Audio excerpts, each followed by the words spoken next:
What's going on out there in YouTube land? This is your boy, Chef Peasy, back in the kitchen one more time. Oh, I got a little special one for y'all today.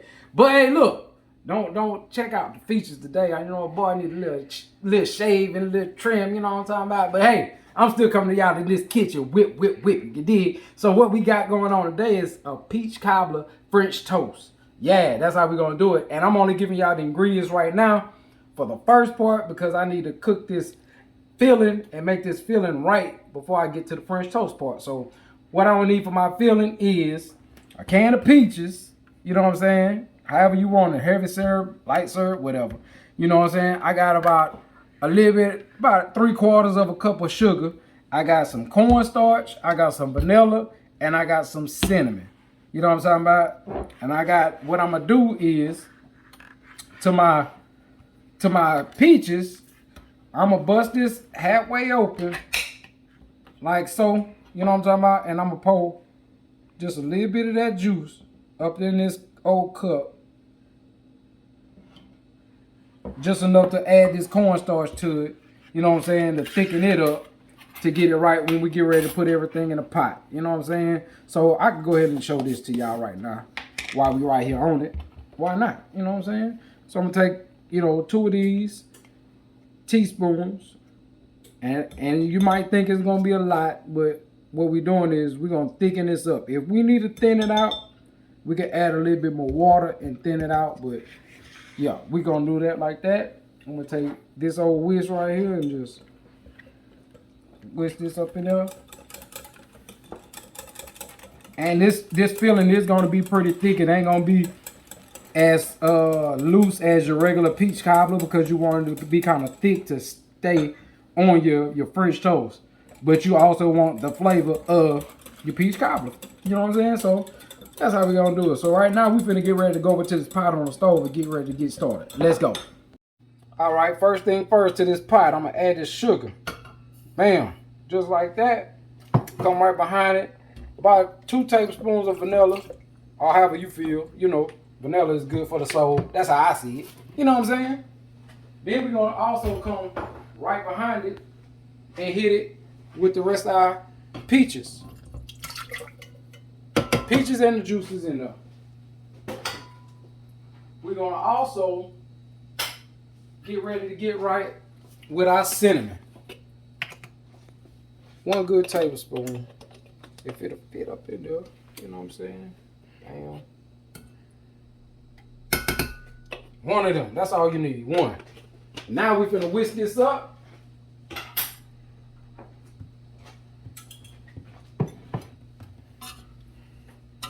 Make sure all this stuff is getting incorporated. And we got this on a medium-high heat. So when it get ready to just get up to temperature, then we're gonna add our cornstarch mixture in here. And it's gonna thicken up. And once it thicken up, we're gonna be done. But you want to make sure that all your sugar is dissolved up in this mixture. That's the only reason why I'm stirring it right now. So that cinnamon and sugar and all that stuff is getting dissolved. And we're going to come right back with it in a second and hit it with the cornstarch. So let's get it. Come on, little bubbles, bubble on up. Let's go. All right, when my mixture is coming to a boil, I'm adding my cornstarch in that peach juice that we had a little while ago. Try to get all of it out. You know what I'm saying? And just stir it. And I promise you, about 1.5 minutes, maybe 2 minutes, it's gonna get thick. And yeah, once it get thick to where it's able to get the consistency that I want it to, you know. Look at that, already. It ain't even been a whole good minute. It's starting to get thick. But that's what I needed to do. Yeah. When it get there, I can just hit this off. And I'm gonna pull this to the side. And now we finna get ready to work on our French toast.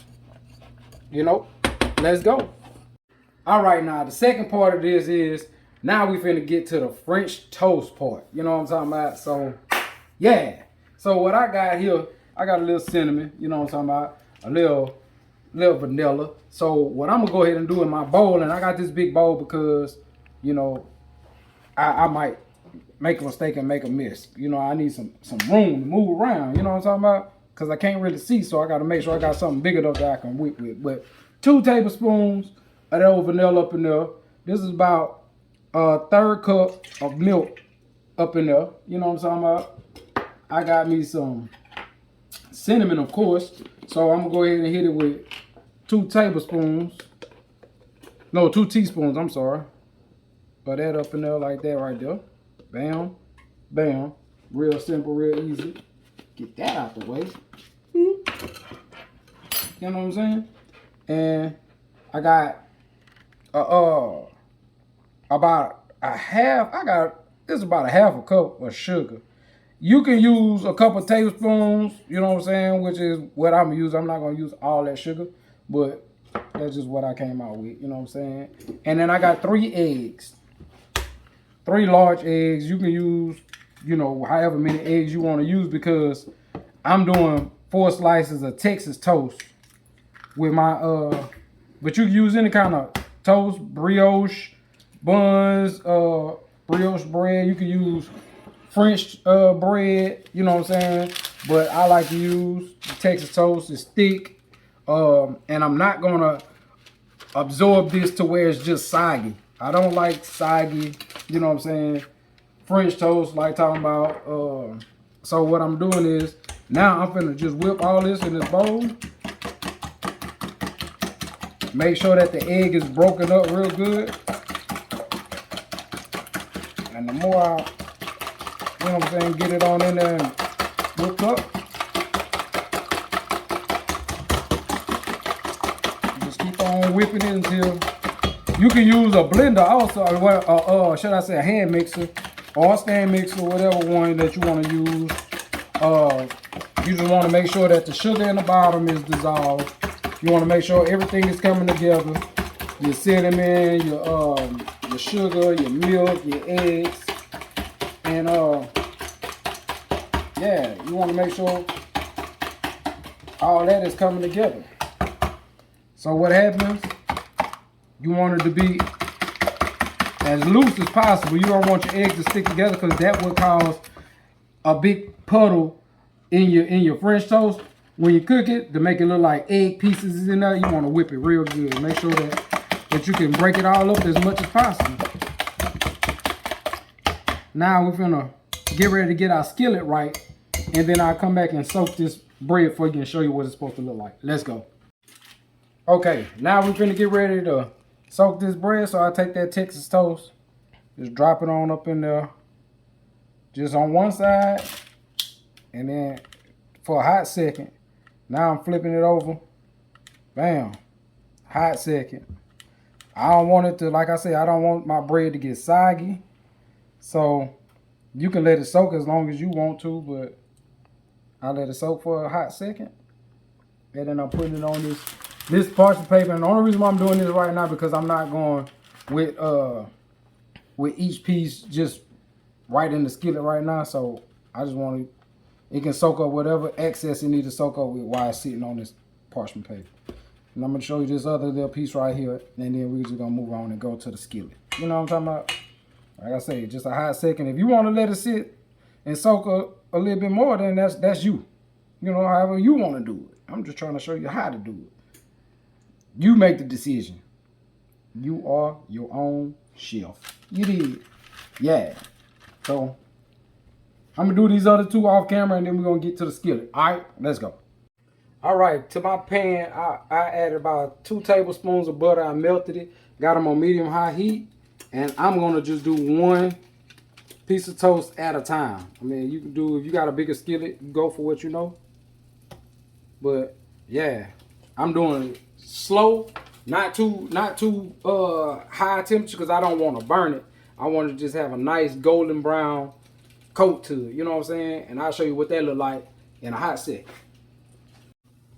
All right, so now after about a minute and a half, I'm flipping. I don't know if you can see it, but I hope it look golden brown on this side. And it feel like it's sunk still. But I don't like that sinking. You know what I'm saying? I like mine fluffy in the middle. So that's all a part of how long you let it soak also. So if you just wanted to hit it one side, hit it the other side, and have that fluffiness in the middle, then that's what you're going to have to do. But we're going to let this crisp up and slide another piece up in here and do this. And then at the end, I'll plate it up and show y'all what it's hitting for. You know what I'm talking about? Let's go. Okay, so we done finished that French toast. I done put the peach cobbler filling on the top. And I'm going to drizzle mine. And you can do however you want to with yours, but I'm going to drizzle mine with a little cream cheese icing. You know what I'm talking about? Real nice, smooth, you know what I'm saying? Strudel, however you want to do it. You know what I'm saying? And there you have it. You can put powdered sugar on yours or whatever the case is. But this how we acting up over here at Peach Sweets and so much more. Peach cobbler French toast. Let's go!